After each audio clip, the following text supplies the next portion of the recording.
आज market flat open झालं. नंतर मार्केटने लाल कॅन्डलने खाली आलं, म्हणजे काल प्रॉफिट बुकिंग केली मार्केटने कालची. कारण काल मार्केटने ह्या लेवलला ब्रेकआउट केला होता. नंतर मग लोकांनी आज प्रॉफिट बुकिंग केली आणि परत खाली आलं. इथे खाली येऊन त्याने ट्रेंड लाईनचा सपोर्ट घेतला. नंतर रिटेस्ट केलं कालच्या लेवलला आणि मग वरती गेले त्याच्या आजच्या डे हायपर्यंत.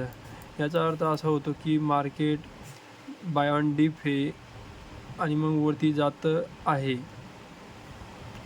मग मी आज ऑप्शनमध्ये ट्रेड केला. 25,450चा कॉल हा ऑप्शन मी बाय केला होता.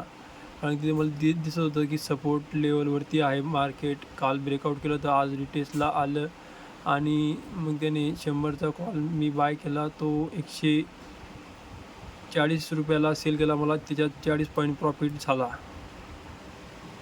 हा माझा आजचा ट्रेडचं लॉजिक होतं.